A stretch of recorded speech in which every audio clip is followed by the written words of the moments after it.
ran at the University of Southern California with Cluj. Roland Smooks was teaching the students swarm intelligence. He's been teaching swarm intelligence in New York for I guess about 8 years now, and is probably one of the leading young designers, an amazingly talented designer anyway. And it was about how you use this kind of logic of swarms of ants, of insects and creatures to generate urban pathways. This is a study that they did of Melbourne docklands that was published in the Architectural Design in the article I wrote on swarm urbanism. And this is the kind of work that it also generates. This is architecture so much as form, but it paradoxically also exquisitely beautiful, although it's really based on a process.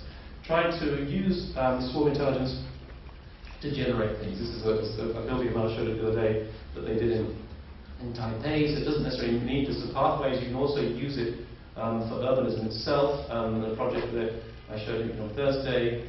And another one, somebody asked a question about this cross-section through buildings, and I never quite understand why people here talk about volumes the whole time, but anyway, that's not what we talk about in the West, but if it is about sections, this shows that this is not just about facade, it's all about the way that the interiors can also be seen to work. So anyway, we were working with Roland, and he was teaching the students processing, which is, again, it's free, open source online software developed by Kate Breeze and Ben Fry, and we were using that to try and generate urbanism. And we worked in groups. This is Dubai, and what we were interested in really in Dubai was not the new city of Dubai, which is sort of dumb. It's very dumb actually. But the old city of Dubai, it started off as a fishing village, and as you can see from the series of slides, it gradually develops into the totally kitsch postmodern city we know today, with palm trees and whatever else appearing around. And we took the site where the red square is for our students, for our site. And what they were interested in was the old buildings. The old buildings are much more interesting and intelligent. There is an intelligence written into traditional architecture that really should not overlook. Every step has been made. It's an emergent form. The whole history of traditional architecture has emerged through a kind of gradual incremental logic. So a kind of a Swiss chalet, for example, emerges out of a kind of understanding of the angle at which a roof has to be to either keep the snow on its insulation or throw the snow off, and according to the length of the trees that you can use, to the spaces that are placed depending on that, and negotiating that with the kind of social practices that happen in a Swiss family, when they're having fondue on a Sunday evening. So everything is all a kind of, there's an intelligence that's been built up over the centuries with traditional architecture that should not be overlooked, and which is a form of computation. Computation, all computation means is from the Latin computare, and for those of you, I hope I was not too dismissive about history, because my background was a translator of Alberti's book on architecture, from Latin to English. So computare is a Latin word for meaning to think together. So the computer is something that thinks together. It's a series of agents thinking together. And this kind of intelligence then of the traditional wind towers, and you can see these wind towers here in Dubai, which provide a form of non-electrical air conditioning, is really interesting. What they do is there are underground pathways, underground tunnels which have water, and air is passed over the water and drawn up into these buildings. And the towers themselves operate in a different way during the day and during the night to ventilate the space and draw in air from beneath. And we were interested in this intelligence of these buildings, and were comparing them to termites and termite mounds, which also have an incredible intelligence to them in the way that they use ventilation systems to ventilate the mounds. And so, and there's an example of kind of the way that the water is drawn in from outside, and the wind towers operate to draw in and ventilate the space.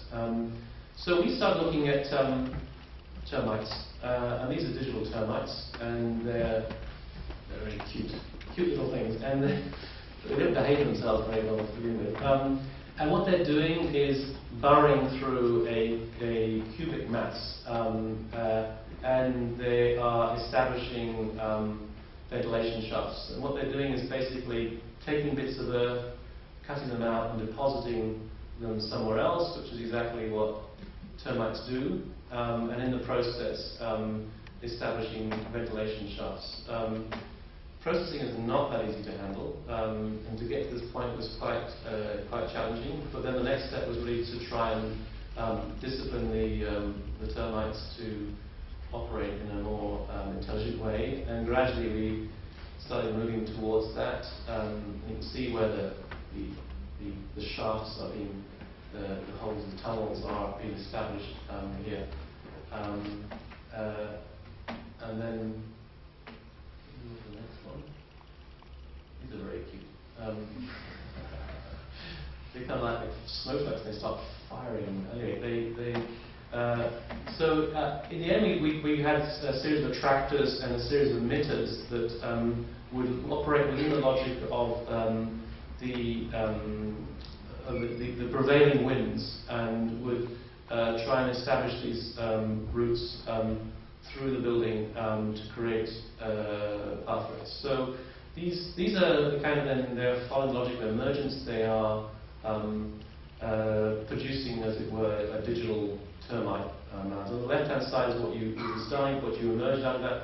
That in the middle is what it ends up in a kind of massing volume. And then if you topologically smooth that off according to the laws of mathematics, you end up with a kind of curvilinear system that then produces either these, so these forms for the smaller buildings where the air is being passed over the water beneath and coming up through these termite shafts through the building.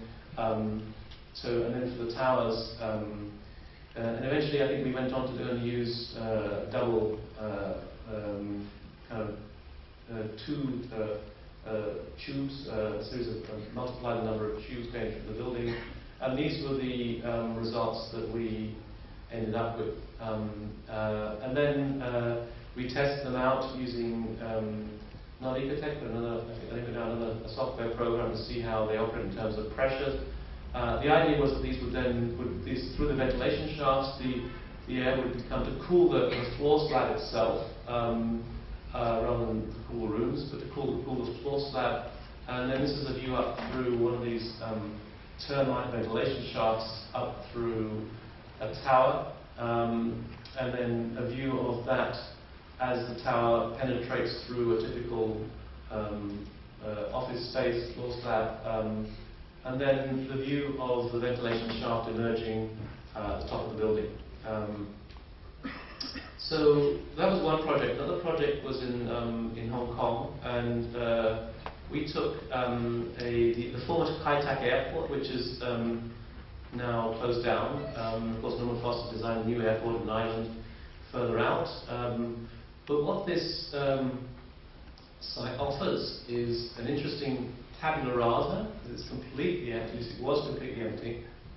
Of a major site that's 4 kilometers long, 400 meters wide, and the challenge is then how do you start developing a logic of urbanization for something that is absolutely empty?